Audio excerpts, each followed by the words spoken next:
annual report, and I'm really excited to be here. My first annual meeting here. It's such a pleasure to see everyone here. Thank you for the amazing cakes outside, and I hope everyone really is able to enjoy that. To start, I would like to start by recognizing our leader and board chair, who is never bored, Jen, who is in her second, as we heard, non-consecutive term. She truly sacrifices her time and sometimes her mental health for the agency. I'd also like to thank and recognize so many of the JFS board members here tonight, who are our thought partners and friends, along with the agency's past presidents, who are also many of our board members, who continue to influence and steward our agency with love, compassion, and care. I'd also like to recognize, as I look around the room, many of our steadfast staff, many of whom are here tonight, and how much we appreciate all that you do as well. Some of you know that in one of my previous responsibilities, I was a comparative religion adjunct professor. And in that role, I was able to be the token Jew. What that means is that I would teach classes, but many of the other professors, let them be Buddhist, Hindu, or Christian, would call me in and say, I have a section on Judaism, and I would love for you to jump in and be that authentic voice for the theology, for the philosophy, for the culture of Judaism. And of course, I would always be happy to oblige. I ended up speaking to thousands of students as this token Jew for many, many, many classes. And what happened without fail so many times is that there would be a student who comes up after the class is over, would sheepishly come and say, can I talk to you? And I'd say, of course, how can I help? Let's wait until everyone's gone. Everyone's gone. And then the student would say to me, I want to be honest with you. I just want to do what's good. I just want to do what's right in the world. But it's so hard to figure that out. In this religion class alone, we're hearing about Native American religions, Hinduism, Buddhism, Judaism, Christianity. We hear about so many religions. And I'm not trying to figure out how, in these all millions of things, what to do. I just want someone to just tell me. And I'll do that which is good. I want you to think, what would you answer that person? In one of the famous Socratic dialogues, Euthyphro also wondered this exact question. What is good? What should be done? At that time, Euthyphro was prosecuting his father for murder. He understood for himself that that is something that was the right and just thing to do. I'm not saying I would do that, but he was trying to stand up for what was good. And in that dialogue, we're told that this is the root of how to figure out what is good and what is pious to do. In Jewish tradition, there's a very, very similar example, a similar question that's posed by the commentaries.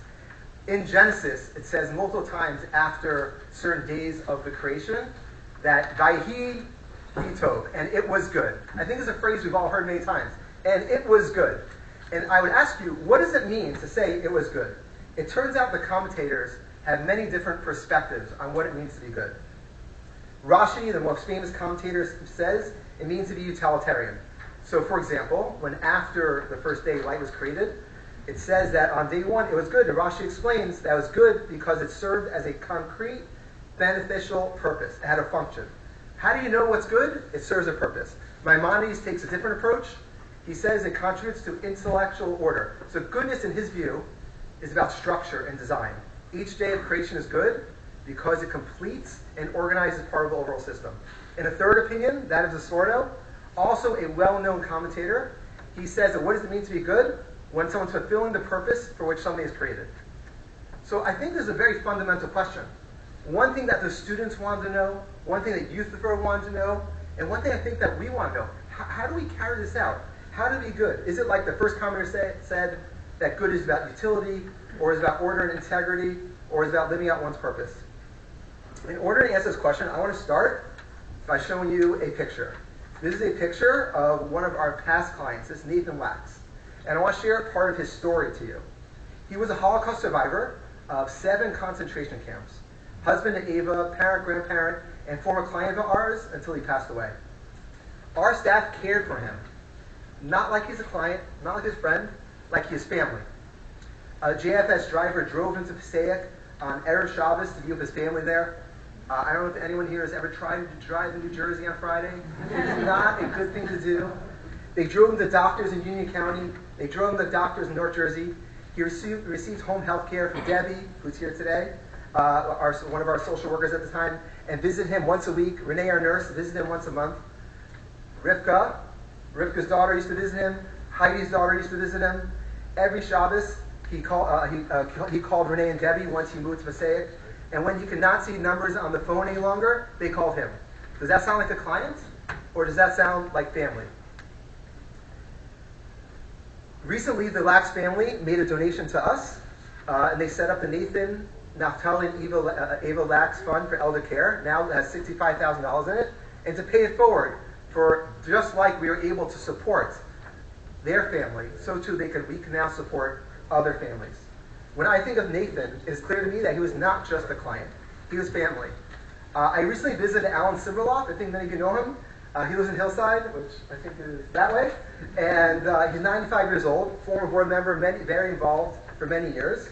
And I had such a great conversation with him because every single thing that I said, no matter what, he'd say, let me tell you what the most important agency around is. And I'd say, I think I know. He's like, no, it's JFS.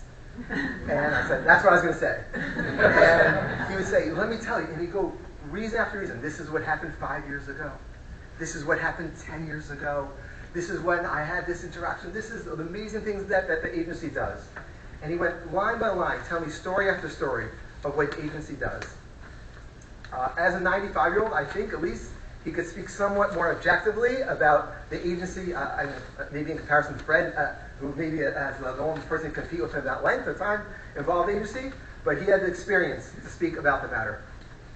When I reflected upon Ava's story, about Alan's story, and about Nathan's story, about what goodness is, I think I was able to come to a very clear conclusion. JFS is the Tov, is the good. Fighting food insecurity is the good. Our Shack Food Pantry is the good. Standing up and supporting our Holocaust survivors is the good. Fighting housing insecurity is the good. Creating volunteer opportunities is the good. Friendly visitor program is the good. Tom's vision for an agency for all-inclusive care. When someone, for example, is injured, we offer medical transportation, kosher Meals on Wheels food delivery, visit by a nurse, then a therapist, then a home health aide, then a housekeeper, then a caseworker. This is the good. I don't know how history evaluates all things in the past. I can't tell you that, I can tell you that when Lincoln was president, he was criticized for many things. That when he suspended habeas corpus. I can tell you that Truman was criticized for recognizing Israel immediately after its establishment. When you're sitting in history, it's not always easy to tell what the good is. In our politicized world, it's hard to evaluate and be clear about what you should do in any situation without rising to criticism. However, the one thing that I can tell you unambiguously, ubiquitously, universally, that no matter what you do, no matter what you say to someone else, that everyone can recognize that this is something that you're doing to change the world. Something you're doing in order to actually accomplish that good, according to any of those three commentators that I listed. When people support this agency, and when people realize that the good this agency is doing, there's no way that can be questioned. And I think in our world today, there's nothing that could be more important. To have a unifying force where we all can recognize this is something that we can all stand behind. With that, I invite everyone here today, and specifically, if you can raise your hand, our 4 new board members who will be joining us. I thank you so much for joining the team. I'm so excited. We have an amazing team. We have, as I look around, we have people who literally do everything they can to make sure our building stays open, to make our food pantry function, have new floors, have new air conditioning. I look around, there's people who devote their time and their lives to this agency in ways that I could only look and do my best to show the highest gratitude I can. In the end, this agency is one, as Jen said, that God willing has been around for 113 years and will be around for many more than 113 years. And I'm just so excited to be not only the exec director of this agency now, but to be partners with everyone here. Thank you all.